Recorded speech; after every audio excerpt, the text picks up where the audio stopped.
કેમ છો વિદ્યાર્થી મિત્રો? હું મયુર લિંબાચિયા આપ સૌનું હાર્દિક સ્વાગત કરું છું. વિદ્યાર્થી મિત્રો, આજના આ વિડિયો લેક્ચરમાં આપણે ધોરણ 12 સાયન્સ પ્રકરણ નંબર 1 જેમાં ઉદાહરણના દાખલા નંબર 1.3, 1.4 અને 1.5 જોઈશું. તો ચલો વિદ્યાર્થી મિત્રો શરૂ કરીએ દાખલા નંબર 1.3 થી.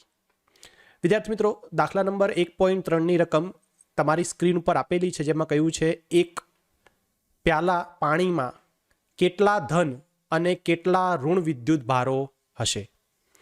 તો વિદ્યાર્થી મિત્રો, સૌથી પહેલા તો આપણે પ્યાલામાં જે પાણી આપણે ભરેલું છે તે પાણીનું લગભગ દળ આપણે ધારી લઈશું. બરાબર? તો ધારો કે આપેલ પ્યાલામાં રહેલ પાણીનું દળ બરાબર 250 ગ્રામ. બરાબર? તો આપણે શું કર્યું? પાણીનું દળ ધારી લીધું.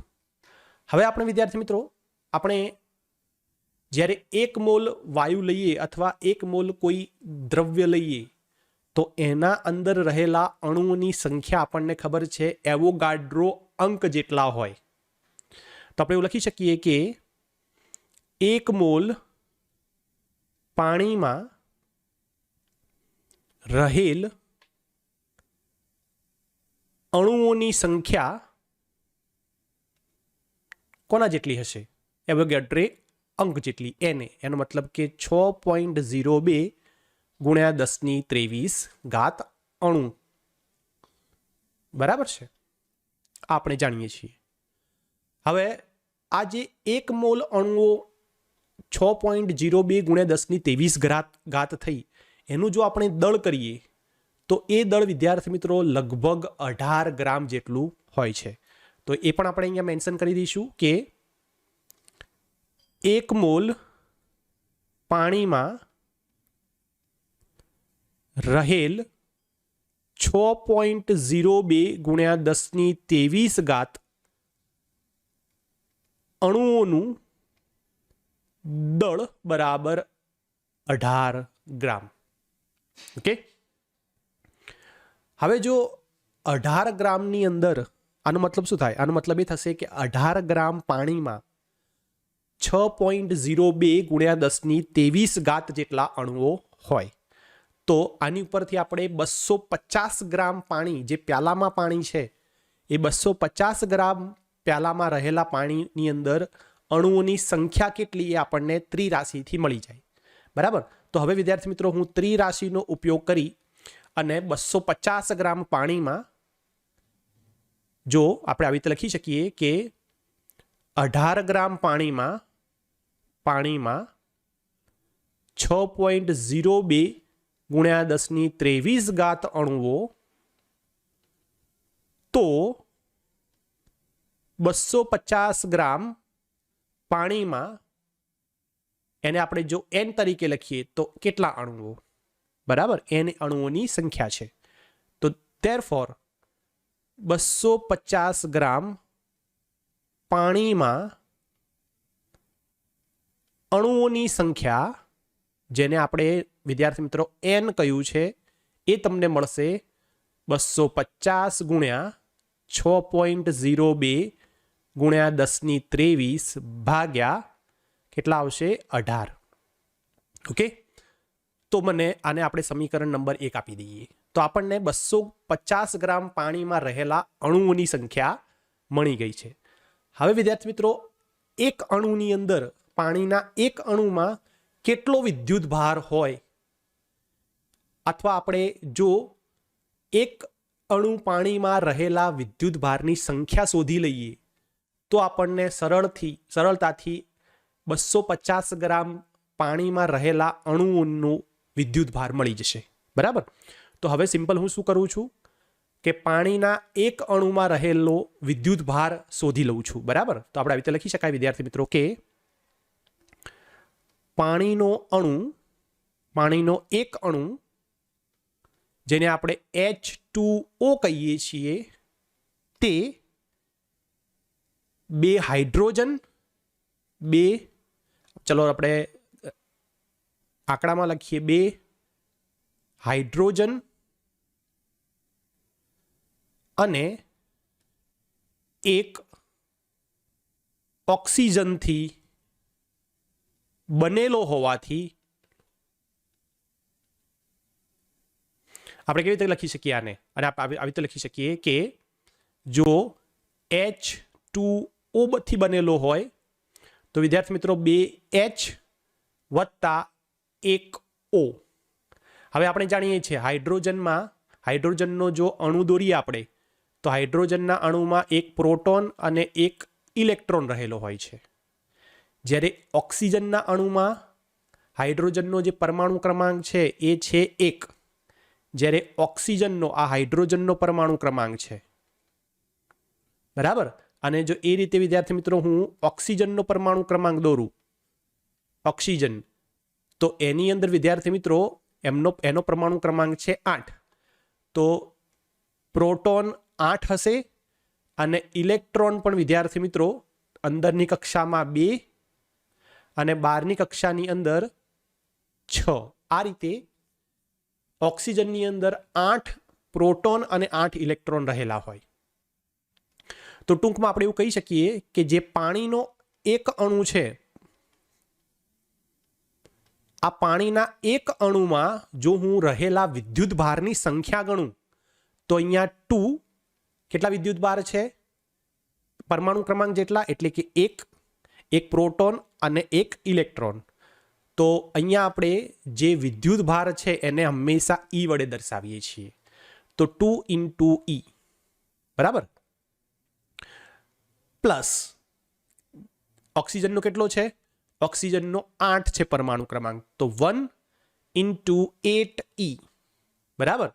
તો વિદ્યાર્થી મિત્રો આ કિસ્સાની અંદર આપણે આવી રીતે લખી શકીએ કે 2E + 8E ટોટલ 10E જેટલા તમને વિદ્યુત ભાર એક અણુમાં મળશે. પાણીના એક અણુમાં 10 જેટલા વિદ્યુત ભાર મળે. આપણી પાસે 250 ગ્રામ પાણીમાં અણુઓની સંખ્યા છે, જુઓ N. જો N અણુઓની સંખ્યા હોય અને એક અણુમાં આટલો વિદ્યુત ભાર હોય તો આપણે કુલ વિદ્યુત ભાર કેટલો લખી શકીએ? તો કુલ વિદ્યુત ભાર લખો તો આવી રીતે લખી શકાય વિદ્યાર્થી મિત્રો કે 250 ગ્રામ પાણીના પ્યાલામાં રહેલો કુલ ધન અથવા ઋણ વિદ્યુત ભાર જો Q લેતા તો વિદ્યાર્થી મિત્રો આને Q ને કેવી રીતે લખી શકાશે? Q બરાબર ±N × E. હવે આપણી પાસે તો વિદ્યાર્થી મિત્રો પાણીના એક અણુની અંદર 10 વિદ્યુત ભાર છે. તો આ તો ફક્ત એક વિદ્યુત ભાર માટેનું છે. તો આપણે 10 વિદ્યુત ભાર માટે લખીએ તો એની જગ્યાએ આપણે શું મૂકવું પડે? 10E મૂકવું પડે. તો હવે અહીંયા લખી શકાય કે ±10N × E, બરાબર. એની જગ્યાએ શું મૂકી દીધું? 10E મૂકી દીધું. તો હવે વિદ્યાર્થી મિત્રો કુલ વિદ્યુત ભાર, બરાબર, 250 ગ્રામ પાણીના પ્યાલામાં રહેલો કુલ વિદ્યુત ભાર ±10E લખી શકીએ. આપણે E જાણીએ છીએ, E ±1.6 × 10⁻⁻19 કુલમ્બ આપણે લેતા હોઈએ છીએ. પ્રોટોન અથવા ઇલેક્ટ્રોન, પ્રોટોન હોય તો ધન, ઇલેક્ટ્રોન હોય તો ઋણ. તો અહીંયા વિદ્યાર્થી મિત્રો આ જે ± છે એ જ વસ્તુ દર્શાવે છે, બરાબર. આ જ વસ્તુ દર્શાવે છે. હવે હું E ની જગ્યાએ શું મૂકી દઈશ? 1.6 × 10⁻⁹. સો Q = મારી પાસે N ની પણ વેલ્યુ છે. જુઓ N કયો હતો? N મારી પાસે છે સમીકરણ 1 માં.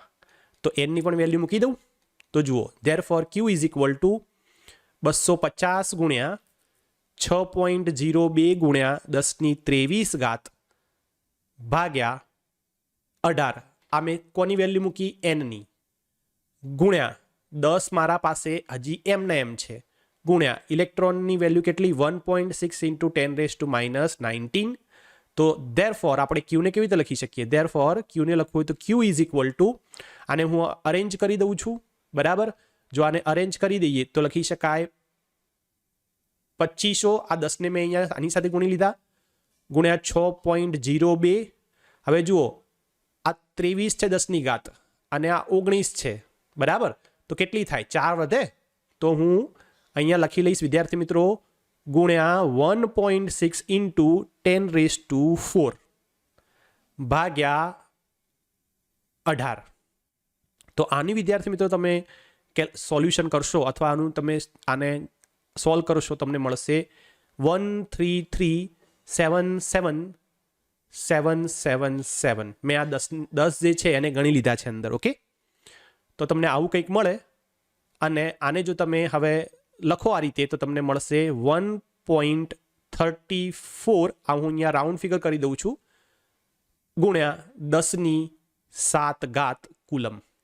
તો વિદ્યાર્થી મિત્રો કંઈક આ રીતે તમને એક પાણી પ્યાલામાં રહેલા ધન કે ઋણ વિદ્યુત ભાર, આ એકચ્યુઅલી આવશે વિદ્યાર્થી મિત્રો પ્લસ કે માઇનસ. પ્લસ માઇનસ આપણે લખવાનું છે કેમ કે ધન અને ઋણ બંને હોઈ શકે છે. પ્રોટોન ધન, ઇલેક્ટ્રોન ઋણ. એક પ્યાલા પાણીમાં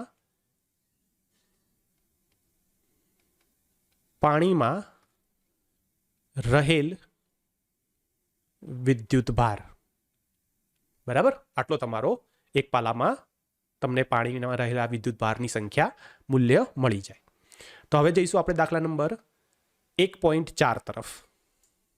હવે વિદ્યાર્થી મિત્રો આપણે દાખલા નંબર 1.4 તરફ જઈશું, જેની રકમ આપણી સ્ક્રીન પર આપેલી છે, જેમાં કહ્યું છે બે બિંદુવત વિદ્યુત ભારો વચ્ચેના સ્થિત વિદ્યુત બળ માટેનો કુલમનો નિયમ અને બે સ્થિર બિંદુવત દળો વચ્ચેના ગુરુત્વ બળ માટેનો ન્યૂટનનો નિયમ એ બંનેનો આધાર વિદ્યુત ભારો દળો વચ્ચેના અંતરના વ્યસ્ત વર્ગ પર છે. તમને એમાં શું કહે છે? ઇલેક્ટ્રોન અને પ્રોટોન, અને 2માં કહે છે બે પ્રોટોન વચ્ચે લાગતા આ બળોના માનનો ગુણોત્તર. હવે માનનો ગુણોત્તર કરવાનો છે એટલે આપણે બંને જે બળો છે એનું ફક્ત મૂલ્ય લખીશું, એટલે કે અદિશ સ્વરૂપ લખીશું, બરાબર. તો શું કહે છે? તેમની પ્રબળતાની સરખામણી કરો. તો કયું બળ વધુ પ્રબળ છે? વધારે મૂલ્ય કોનું છે? વિદ્યુત બળ કે ગુરુત્વ બળ? આપણે તે બળોની પ્રબળતાની ચકાસણી કરવાની છે. કોણ મોટું છે એ આપણે ચકાસવાનું છે. આગળ શું કહે છે? બી, ઇલેક્ટ્રોન અને પ્રોટોન 1 એંગસ્ટ્રોમ, જેને મીટરમાં રૂપાંતરણ કરીએ તો 10⁻10 મીટર દૂર હોય ત્યારે તેમના પરસ્પર આકર્ષણ બળથી ઉદ્ભવતા ઇલેક્ટ્રોન અને પ્રોટોનનો પ્રવેગ શોધો. તમને અહીંયા પ્રોટોનનું દળ આપેલું છે MP બરાબર 1.67 × 10⁻27 અને ઇલેક્ટ્રોનનું દળ આપેલું છે 9.11 × 10⁻31 kg. ઓકે, તો હવે આપણે થોડી થિયરીને રિપીટ કરી લઈએ. થિયરી જે આપણે આગળ ભણી ચૂક્યા છીએ એને આપણે થોડી એકવાર પુનરાવર્તિત રિવાઇઝ કરી લઈએ, જેથી કરીને આપણને આ દાખલો ગણવામાં સરળતા રહે. તો આપણે જોયું હતું વિદ્યાર્થી મિત્રો કે જ્યારે બે દળ હોય અને એ આર અંતરે એકબીજાથી રહેલા હોય, ધારો કે M1 દળ અને M2 દળ, તો આ બંને વચ્ચે જે ગુરુત્વ બળ લાગે એને આપણે લખતા હતા FG, ગ્રેવિટેશનલ ફોર્સ. અને આનું સૂત્ર લખતા વિદ્યાર્થી મિત્રો આપણે FG = G M1 M2 ભાગ્યા R². ઓકે, હવે ગુરુત્વાકર્ષણ બળ હંમેશા આકર્ષણ પ્રકારનું બળ છે. અને જો આકર્ષણ પ્રકારનું બળ હોય તો વિદ્યાર્થી મિત્રો મેં તમને કહ્યું હતું કે જ્યારે આકર્ષણ પ્રકારનું બળ હોય ત્યારે અહીંયા માઇનસ ચિહ્ન મૂકી દેવાનું, બરાબર છે. તો આકર્ષણ હોય ત્યારે માઇનસ ચિહ્ન અને અપાકર્ષણ જ્યારે હોય ત્યારે વિદ્યાર્થી મિત્રો પ્લસ ચિહ્ન મૂકી દેવાનું. અને જો તમે પ્લસ અને માઇનસ ચિહ્ન મૂકશો તો ઇનડાયરેક્ટલી આ સમીકરણો સદિશ બની જશે. ઓકે, તો હવે જો હું એવી જ રીતે વિદ્યુત બળની વાત કરું તો Q1 વિદ્યુત ભાર ધારો કે ધન છે અને Q2 વિદ્યુત ભાર ધારો કે ઋણ છે. ચલો ઋણ લઈ લઈએ. અને આ બંને એકબીજાથી R અંતરે પડેલા હોય તો આ બંને વચ્ચે લાગતું જે આકર્ષણ બળ છે FE, જે આપણે ઇલેક્ટ્રિક ફોર્સ કહીએ છીએ, બરાબર. તો FE બરાબર માઇનસ આકર્ષણ છે એટલા માટે બંને વચ્ચે શું થશે? આકર્ષણ. જો આકર્ષણ હોય તો માઇનસ, બરાબર. તો માઇનસ કે Q1 Q2 ભાગ્યા આર સ્ક્વેર લખતા હતા, બરાબર છે. અને જો આ જ રીતે વિદ્યાર્થી મિત્રો Q1 પ્લસ હોય અને Q2 પણ પ્લસ હોય, અથવા Q1 માઇનસ હોય અને Q2 માઇનસ હોય, એટલે કે સજાતીય વિદ્યુતભારો હોય, તો બંને એકબીજાને શું કરશે? અપાકર્ષણ બળ લગાવશે. તો Fe બરાબર અપાકર્ષણ હોય તો મેં તમને કીધું શું આવશે? ધન, પ્લસ કે Q1 Q2 ભાગ્યા આર સ્ક્વેર, બરાબર છે. આ અપાકર્ષણ છે, તો મેં કયું ચિહ્ન મૂક્યું આગળ? પ્લસ.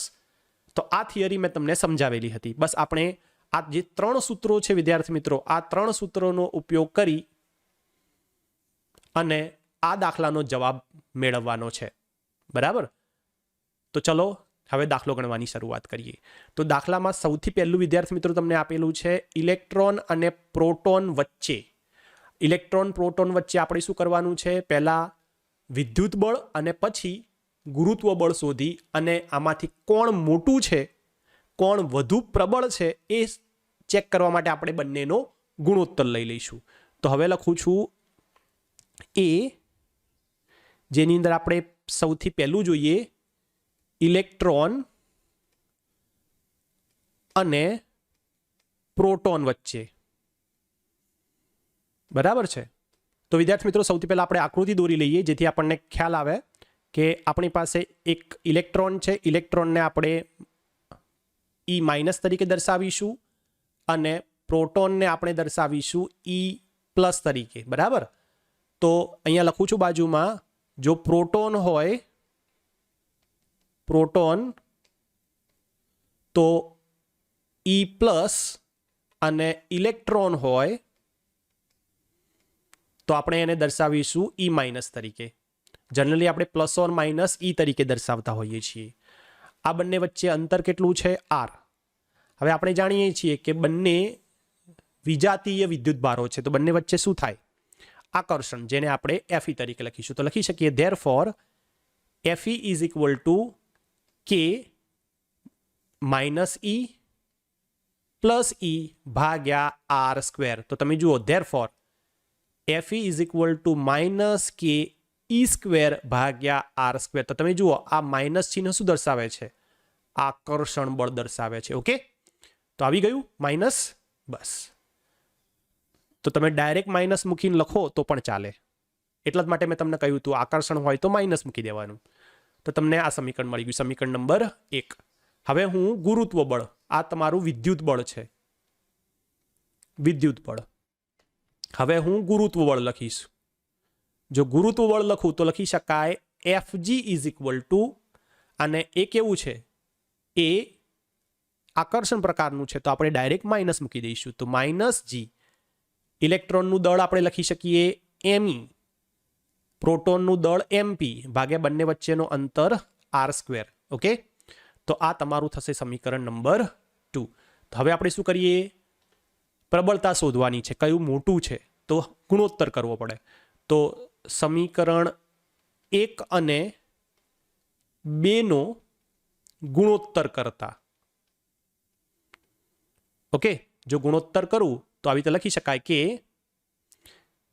therefore Fe ભાગ્યા Fg is equal to, Fe તમારું શું છે? માઇનસ કે E સ્ક્વેર ભાગ્યા આર સ્ક્વેર, અને Fg શું છે? G Me Mp ભાગ્યા આર સ્ક્વેર. તો તમે જુઓ અહીંયા આર સ્ક્વેર નીકળી જશે, બરાબર છે. આ માઇનસ ચિહ્ન નીકળી જશે, તો તમારી પાસે આવે કે E સ્ક્વેર ભાગ્યા G Me Mp.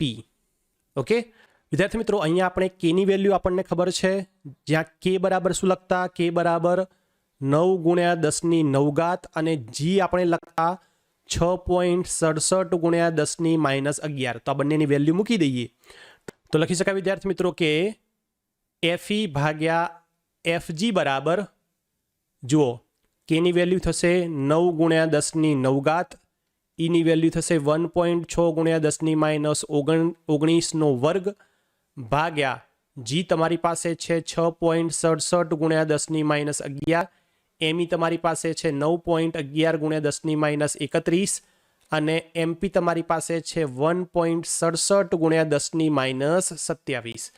તો જ્યારે તમે આનું સોલ્યુશન કરો, આનો તમે જવાબ શોધો, ત્યારે તમને મળે વિદ્યાર્થી મિત્રો 2.4 ગુણ્યા 10⁻39. બરાબર છે? તો આપણે આને આવી રીતે લખી શકીએ કે ધેરફોર Fe બરાબર 2.4 ઇન્ટુ 10⁻39 Fg. તો જે વિદ્યુત બળ છે એ ગુરુત્વ બળ કરતાં આટલા ઘણું મોટું હોય. તો અહીંયા લખી શકાય કે Fe is greater than Fg. વિદ્યુત બળ એ ગુરુત્વ બળ કરતાં મોટું છે. ઓકે, ચલો હવે આપણે પાર્ટ 2 પર જઈએ. તો પાર્ટ 2 ની અંદર શું કહ્યું હતું? પાર્ટ 2 ની અંદર આપણને બે પ્રોટોન વચ્ચે, જુઓ અહીંયા, બે પ્રોટોન વચ્ચે લાગતા બંને બળોના માન શોધી અને તરત એમનો ગુણોત્તર કરવાનો છે. બરાબર? તો આ રીતે આપણે જેમ ઇલેક્ટ્રોન અને પ્રોટોન વચ્ચે કર્યું એવું આપણે ફરીથી બે પ્રોટોન વચ્ચે કરીશું. તો સોરી, બે પ્રોટોન વચ્ચે.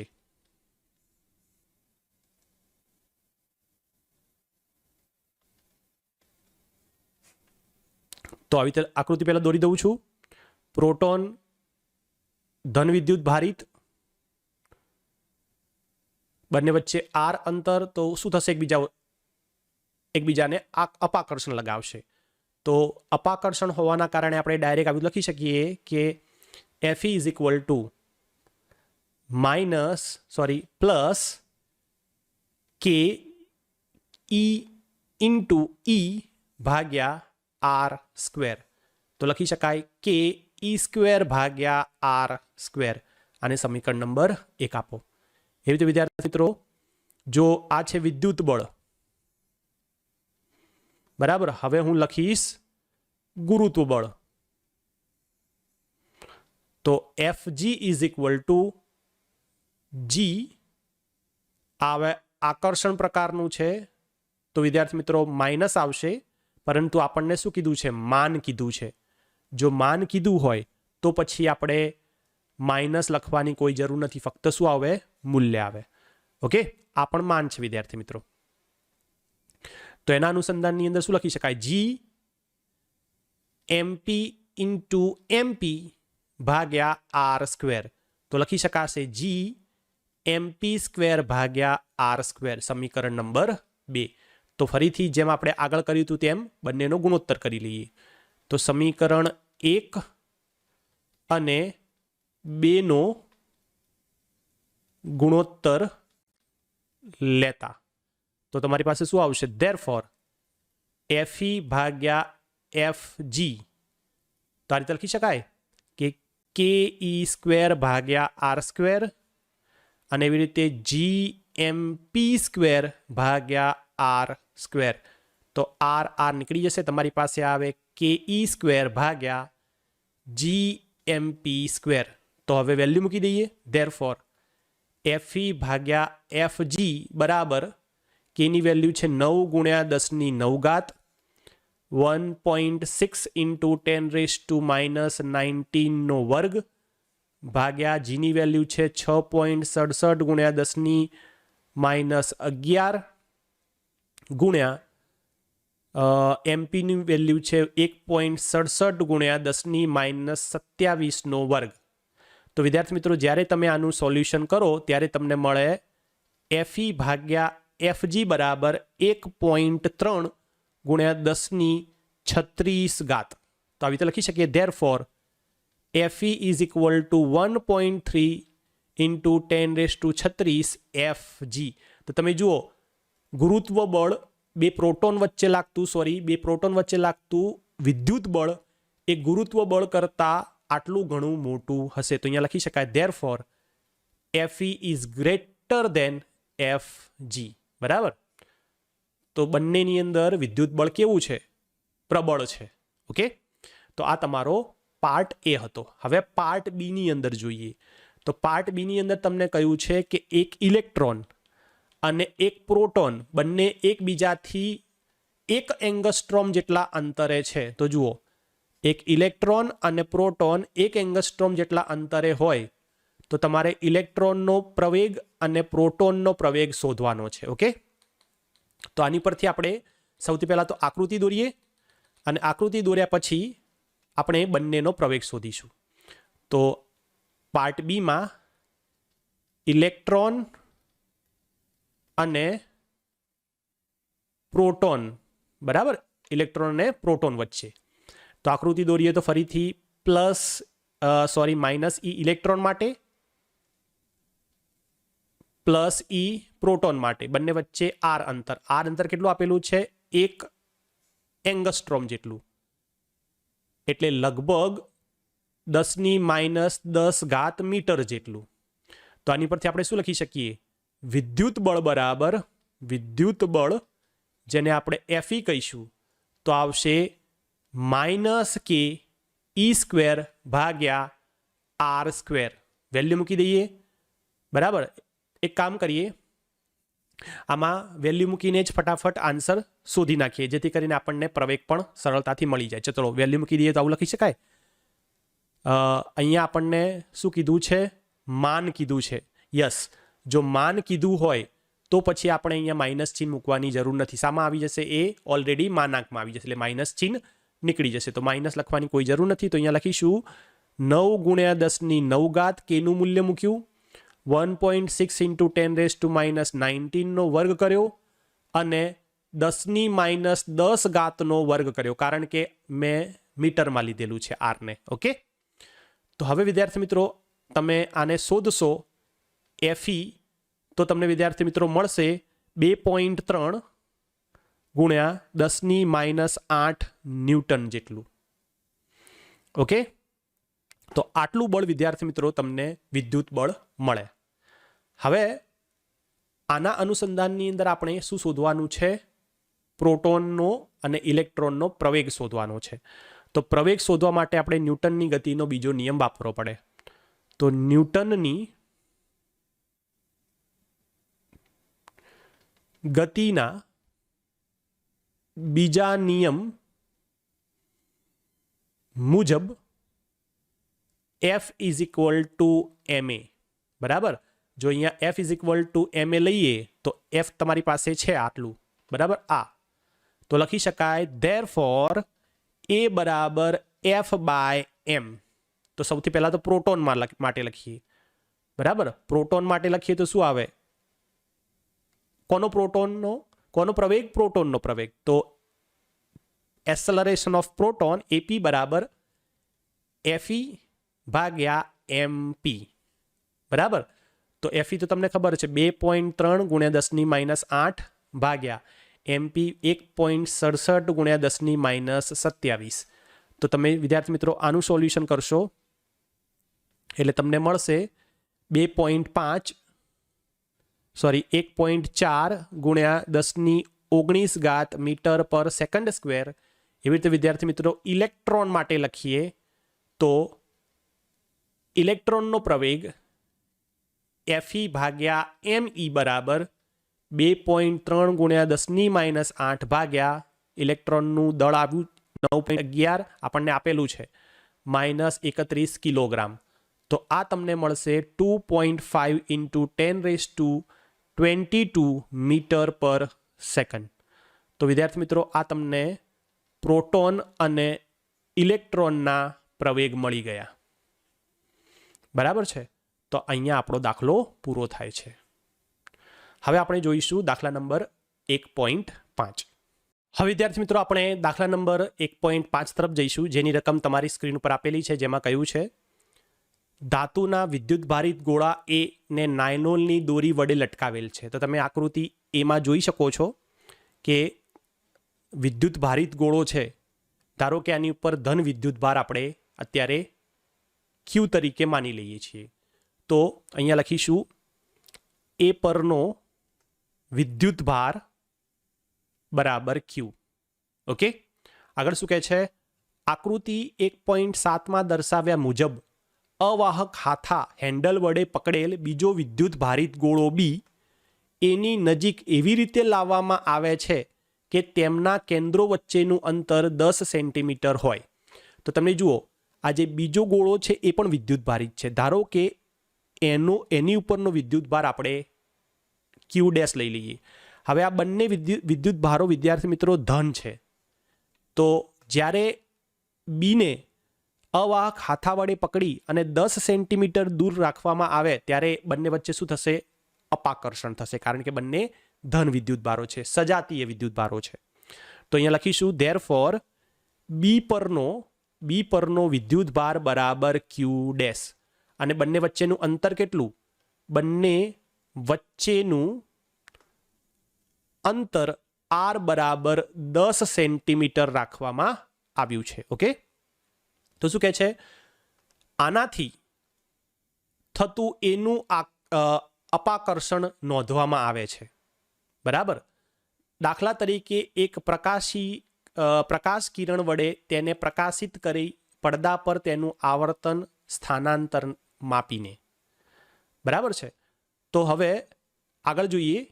એ અને બી ગોળાને અનુક્રમે સી અને ડી વિદ્યુતભાર રહિત ગોળાઓ સાથે આકૃતિ 1.7 બીમાં દર્શાવ્યા મુજબ સ્પર્શ કરવામાં આવે છે. તો હવે જુઓ, આ જે સી અને ડી બંને વિદ્યુતભાર રહિત ગોળા છે, એટલે કે એની પર અત્યારે કોઈ વિદ્યુતભાર નથી. અને સીને શું કરે છે? એ સાથે સ્પર્શ કરાવે છે, ડીને બી સાથે સ્પર્શ કરાવે છે. મેં તમને કહ્યું છે વિદ્યાર્થી મિત્રો કે જ્યારે કોઈ ગોળો, ધારો કે એ ગોળો છે એની ઉપર ચાર્જ 10 કુલમ હતો. હવે એક વિદ્યુતભાર વિહીન ગોળો બી આની સાથે સ્પર્શ કરાવીશ તો ગોળા એ ઉપરનો અડધો વિદ્યુતભાર બી ઉપર આવી જાય. તો ગોળા ઉપર થઈ જશે, ગોળા એ ઉપર થશે 5 અને ગોળા બી ઉપર જે વિદ્યુતભાર વિહીન હતો હવે એની પર થઈ જશે 5 કુલમ. તો શું થઈ ગયું? એ ઉપરનો વિદ્યુતભાર અડધો બી ઉપર આવી ગયો.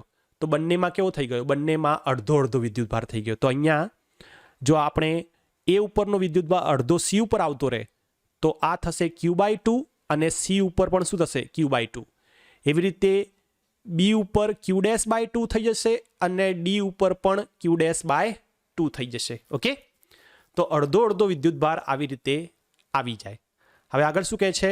હવે સી અને ડીને દૂર કરીને એની નજીક તેના કેન્દ્રો વચ્ચેનું અંતર 5 સેન્ટીમીટર થાય તેમ લાવવામાં આવે છે. આકૃતિ 1.7c.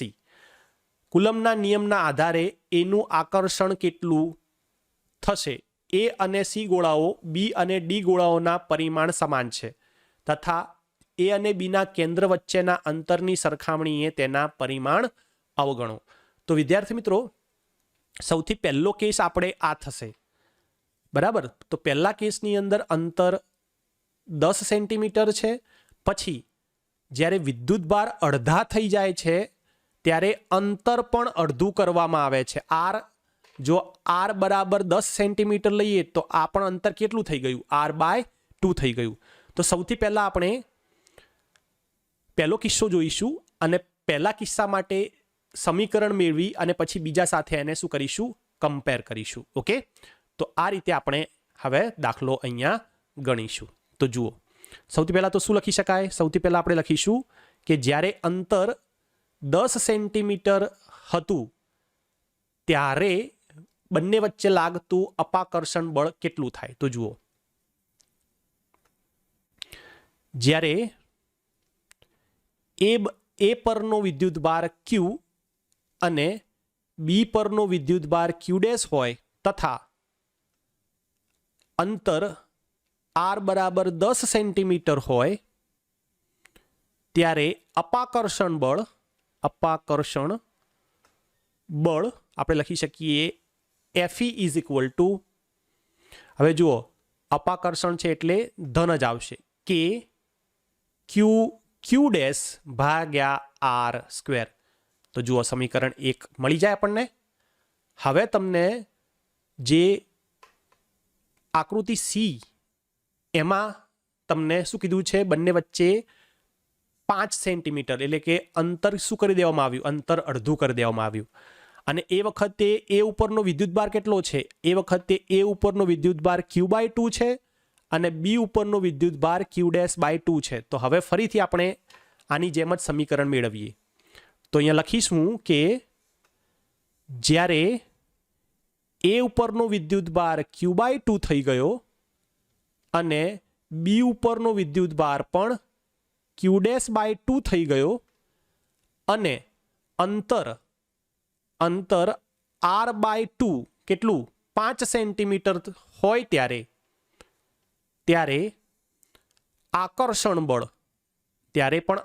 બળ કેટલું થશે? આકર્ષણ બળ Fe ઇઝ ઇક્વલ ટુ શું લખી શકાય? જેમ સમીકરણ 1 માં લખ્યું એવી રીતે પ્લસ કે ક્યુની જગ્યાએ શું આવશે? ક્યુ બાય 2 બરાબર. એવી રીતે ક્યુ ડેશ બાય 2 ભાગ્યા આરની જગ્યાએ આર બાય 2 નો વર્ગ. ઓકે, તો હવે જુઓ આનું સાદુરૂપ આપું તો લખી શકાય Fe ઇઝ ઇક્વલ ટુ કે ક્યુ ડેશ ભાગ્યા 4 આર સ્ક્વેર ભાગ્યા 4. Fe બરાબર કે ક્યુ ડેશ ભાગ્યા આર સ્ક્વેર. આ સમીકરણ નંબર 2. તો તમે ચેક કરો, જુઓ સમીકરણ 1 અને સમીકરણ 2 કેવા છે? એક્ઝેક્ટ સમાન. કેવા છે? એક્ઝેક્ટ સમાન છે. બરાબર. એનો મતલબ કે આપણે કહી શકીએ કે ચાર્જ અડધો કરવાથી અહીંયા લખી શકું, બરાબર, આવી રીતે લખીશ કે ગોળા પરનો વિદ્યુત ભાર અડધો કરવાથી તથા તેમની વચ્ચેનું અંતર અડધું કરવાથી તેમની વચ્ચે લાગતું અપાકર્ષણ બળ બદલાતું નથી. ઓકે, તો આ છે તમારો વિદ્યાર્થી મિત્રો દાખલા નંબર 1.5. બહુ ઇઝી દાખલો હતો. ફક્ત તમારે જે સિચ્યુએશન આપી છે એના અનુસંધાનમાં વિદ્યુત બળનું સમીકરણ મૂકવાનું હતું એના ચાર્જના અનુસાર. ઓકે, તો આશા રાખું છું કે તમને આ ત્રણે દાખલા સમજાયા હશે. જો ત્રણે દાખલા સમજાયા હોય, મારી ટીચિંગ મેથડ પસંદ આવતી હોય તો પ્લીઝ ચેનલને સબસ્ક્રાઇબ કરો, નોટિફિકેશન બેલ આઇકોન પણ દબાવો અને તમારા ફ્રેન્ડ સાથે એને શેર પણ કરો. વિડીયોઝને લાઇક્સ કરવાનું ભૂલશો નહીં. તમે જેટલું વધારે લાઇક્સ કરશો મને એટલું વધારે મોટિવેશન મળશે અને હું તમારા માટે એટલા જ વધુ સારા વિડીયો બનાવવાનો પ્રયત્ન કરીશ. તો હવે આપણે મળીશું નેક્સ્ટ વિડીયો લેક્ચરમાં. ત્યાં સુધી બધા વિદ્યાર્થી મિત્રોને થેન્ક્સ ફોર વોચિંગ. બાય.